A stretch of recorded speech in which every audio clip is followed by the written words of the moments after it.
पहला सवाल है कि जो आकाश है, क्या है? आकाश, या ये आकाश हो गया। क्या हो गया ये? आकाश। वास्तव में आकाश किसी व्यक्ति का नाम हो सकता है, लेकिन यहाँ हम व्यक्ति के बारे में बात नहीं कर रहे हैं। तो फिर किस आकाश के बारे में बात कर रहे हैं? जो हमको दिखाई दे रहा है ऊपर, हमारे ऊपर, ठीक है। तो कहा है इसमें, क्वेश्चन सवाल है कि आकाश नीला दिखाई देता है। कैसा दिखाई देता है? नीला, नीला दिखाई देता है, ठीक है। ये सीधा सीधा डायरेक्ट आंसर है कि आकाश का रंग नीला दिखाई देता है, ठीक है। अच्छा, नीला कब दिखाई देता है? सूर्य प्रकाश में उपस्थित रंग के कारण। क्यों दिखाई देता है? सूरज है ये, क्या है ये? सूर्य है। इससे क्या मिलता है हमको? प्रकाश मिलता है, और इसमें रंग भी होते हैं। तो रंग के कारण, सूर्य प्रकाश रंग के कारण आकाश में नीला दिखाई देता है। अब सूर्य है, प्रकाश भी दे रहा है, रंग भी है। और रंग कौन कौन से हैं? तो रंग जान लीजिए। रंग जानने के लिए सबसे आसान तरीका है बैजानी। बैजानी, हपीना, ठीक है, लाल। ये तरीके, बैजानी, हपीना, लाल, ठीक। बैजानी, हपीना, लाल, इतने रंग हैं। अब बैजानी से आपका क्या हो जाएगा भाई? बताओ। बैगनी हो गया। और इससे क्या हो जाएगा? जामुनी हो जाएगा। इससे क्या हो जाएगा? नीला हो जाएगा। खा से क्या हो जाएगा? पी से और इस ना से नारंगी हो जाएगा। और इससे लाल। लिखा, कितने रंग हो गए? तो मतलब क्या हुआ कि सूर्य जो प्रकाश देता है इसमें रंग भी हैं, और रंगों की संख्या कितनी है? 7। हम जान रहे हैं कि आकाश नीला दिखाई देता है। क्या कारण है? विकल्प बताया गया है कि प्रकाश के पर किरणन के कारण, ठीक है। नीला क्यों दिखाई देता है ये भी जान लीजिए। प्रकाश के पर किरण के कारण, ठीक। ये इसका उत्तर है नीला दिखाई देने का। बाकी सूर्य में ये रंगों की संख्या है, तो टोटल रंग हो गए 7।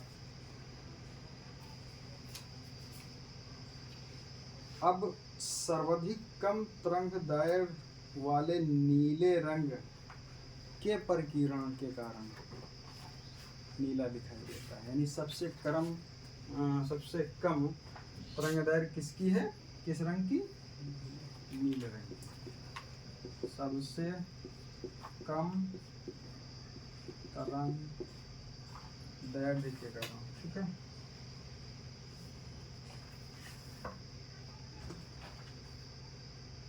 तरंगदैर्घ्य के कारण सबसे कम तरंगदैर्घ्य किसका? नीले रंग का।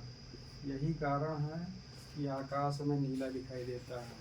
बहुत सारा सवाल बना इसमें। आकाश नीला क्यों दिखाई देता है? प्रकाश के परिकिरण के कारण, ठीक है। अच्छा, दूसरा सवाल ये हो गया कि सूर्य में रंगों की संख्या कितनी है। तीसरा सवाल हो गया कि सबसे कम तरंगदैर्घ्य किसकी है, किस रंग की है। तो किस रंग की है? नीले रंग की है, ठीक है। अच्छा, केवल नीला रंग ही जिम्मेदार नहीं है प्रकाश के प्रकीर्णन के कारण। इसके साथ क्या है कि वायुमंडल में, इसमें वायुमंडल में। यह है आपका वायुमंडल। ठीक, वायुमंडल में बहुत सारी हवाएं होती हैं। क्या होती हैं? हवाएं होती हैं, या हवाओं का वायुमंडल क्या है? घेरा है। और इन हवाओं में बहुत सारी गैसें होती हैं। हम बता चुके हैं, नाइट्रोजन, ऑक्सीजन, कार्बन डाइऑक्साइड। इसके अलावा इसी वायुमंडल में क्या है कि धूल के कण होते हैं। क्या होते हैं? धूल के कण होते हैं। ठीक है, तो धूल के कण भी जिम्मेदार हैं किसके लिए? नीला दिखाई देने के लिए। ठीक, तो ये भी सवाल बन गया आपका। अब इसमें से क्वेश्चन नोट कीजिए।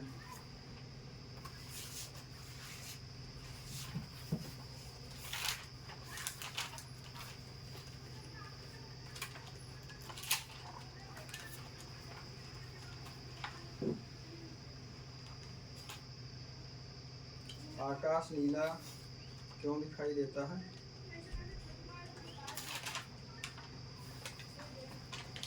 आकाश नीला क्यों दिखाई देता है?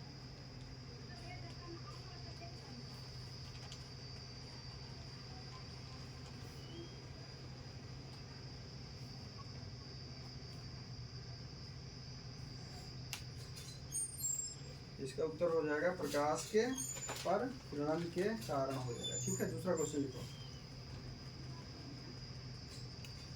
सूर्य के प्रकाश में कितने रंग होते हैं?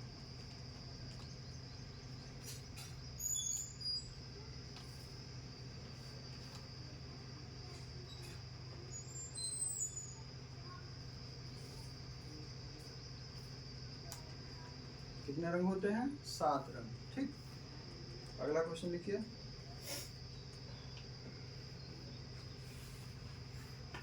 सबसे कम तरंगदैर्घ्य किस रंग की है?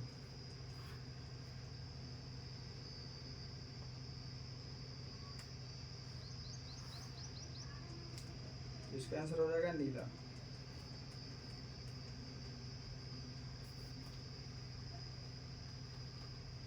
अगला क्वेश्चन लिखिए। प्रकाश का प्रतिबिंब क्यों होता है?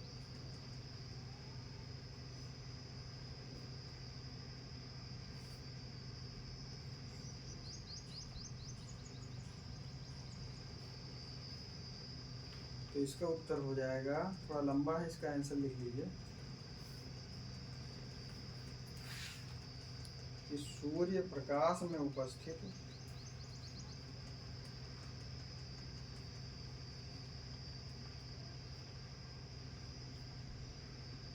रंगों में सबसे कम तरंगदैर्घ्य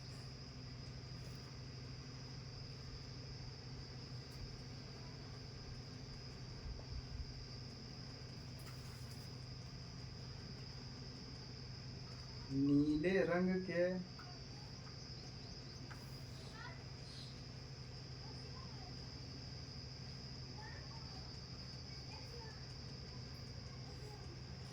उपस्थित होने के कारण, ठीक, प्रकाश का प्रतिबिंब होता है।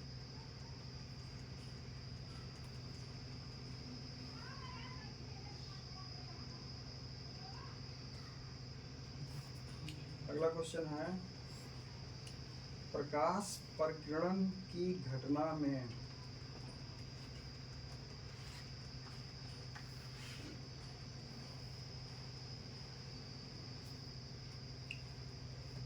वायुमंडल में,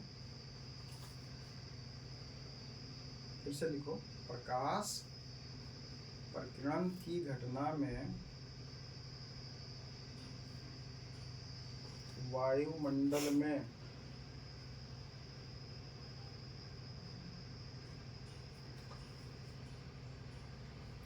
उपस्थित किस प्रकार के कण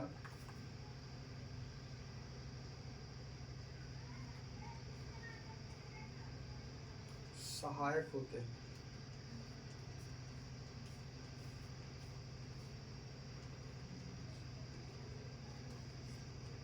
सहायक होते हैं, तो इसका उत्तर क्या हो जाएगा?